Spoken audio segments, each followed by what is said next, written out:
Pada suatu hari, Pak Pur duduk di sebuah kursi dalam ruangan. Di sebelahnya ada tim pelayanan remaja terdiri dari Tanto, Citra, Regina, dan Amel. Mereka sedang mempersiapkan diri untuk pelayanan remaja di minggu depan. Baik, kita harus mempersiapkan acara pelayanan remaja minggu depan dengan sempurna. Saya ingin acara berjalan dengan lancar dan memukau. Ya, kita bisa melakukan latihan tari dan membuat drama yang menarik untuk menghantarkan pesan kepada teman-teman kita. Setuju, kita harus tampilin yang paling wow, biar kita dipandang baik. Lagian kan kita tim yang keren. Betul sekali, kita pastinya harus memastikan acara berjalan dengan menghibur. Acara itu harus memukau orang-orang supaya mereka tertarik untuk datang ke acara kita. Iya, saya sangat setuju dengan Kak Tanto. Kita harus membuat pelayanan remaja yang terbaik di kota ini. Lagi pula kita kan anak-anak kreatif.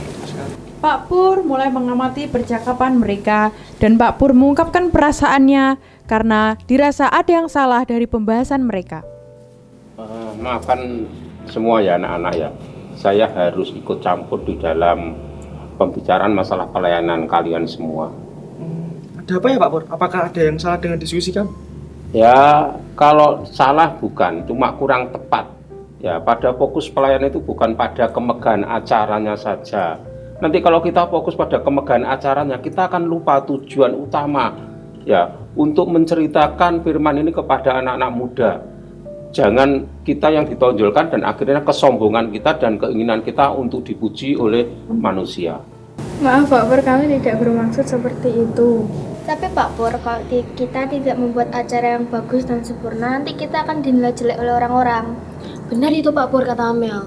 Nanti kalau kita nggak tampilin yang paling bagus, kita bakal dipandang jelek sama orang-orang. Ya itu betul semua. Tapi kamu kan ingat ketika Tuhan Yesus itu menegur Marta dan Maria. Kamu ingat cerita sekolah minggu itu? Marta si ibu menyiapkan acara-acara pesta, sedangkan Maria duduk diam di hadapannya Tuhan, di bawah kaki Tuhan. Tapi yang diperhatikan malah Marta yang ditegur.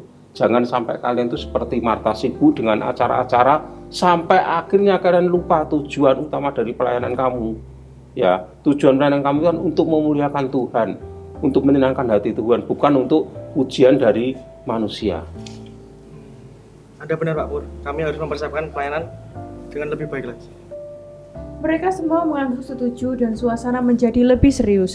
Pak Pur memberikan doa dengan tumpang tangan untuk pelayanan remaja yang akan datang dan mereka meninggalkan ruangan dengan semangat yang baru. Mari kita berdoa semua.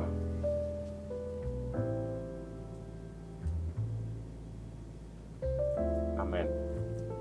Baik Pak Pur, terima kasih. Kita harus mempersiapkan pelayanan lebih baik lagi. Semangat yuk. Semangat.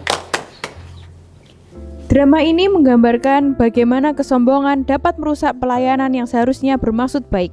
Melalui nasihat dan pengingat dari Pak Pur, para tim pelayanan remaja kembali ke tujuan sejati pelayanan mereka, memuliakan Tuhan dan melayani dengan setulus hati.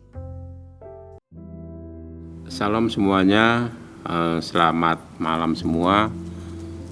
Tadi kita sudah menyaksikan blessing time dari anak-anak sekolah minggu unit bereji tentang kesombongan di dalam pelayanan. Ya, hari ini saya akan menyampaikan renungan sedikit tentang makna dari pelayanan yang sejati. Kita buka di dalam Alkitab kita, di dalam Filipi pasal 2 ayat 3 sampai yang keempat. Saya bacakan langsung aja. Dan dengan tidak mencari kepentingan sendiri atau puji-pujian yang sia-sia, sebaliknya hendaklah dengan rendah hati yang seorang menganggap yang lain lebih utama daripada dirinya sendiri. Dan janganlah tiap-tiap orang hanya memperhatikan kepentingannya sendiri, tetapi kepentingan orang lain juga. Ini surat kiriman dari Rasul yang sangat terkenal, Rasul Paulus kepada jemaat yang ada di kota Filipi. Di kota Filipi jemaat itu terjadi perselisihan antara satu dengan yang lainnya, antara pelayan-pelayan Tuhan satu dengan yang lainnya. Dan kalau kita lihat kadang-kadang perselisihan itu juga terjadi di dalam kehidupan pelayanan kita. Baik mungkin pelayanan di sekolah minggu atau pelayanan di unit-unit yang lain, ada gesek-gesekan antara kita dengan teman-teman kita. Ada yang merasa saya yang lebih diunggulkan, saya yang lebih penting, ya. Dan itu yang tidak dimaui, yang tidak disukai oleh Tuhan. Kita sebagai tubuh Kristus, kita punya fungsi sendiri-sendiri, kita sudah dikaruniakan talenta sendiri-sendiri. Mari kita menggunakan talenta-talenta kita sendiri.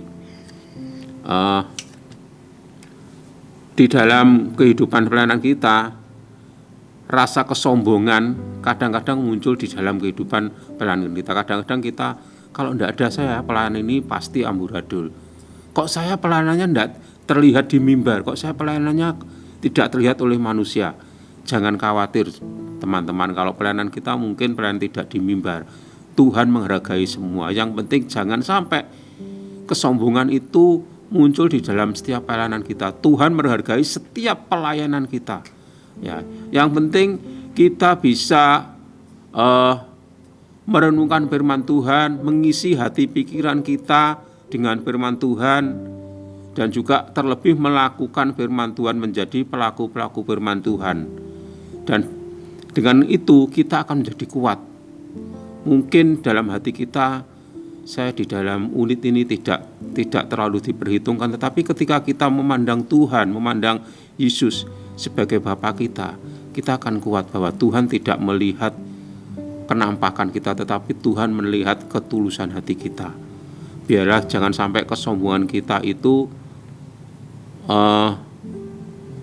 merusak pelayanan kita, merusak cara berpikir kita, dan akhirnya dengan kesombongan itu pelayanan kita dengan yang lainnya akan tidak sinkron atau tidak sejalan.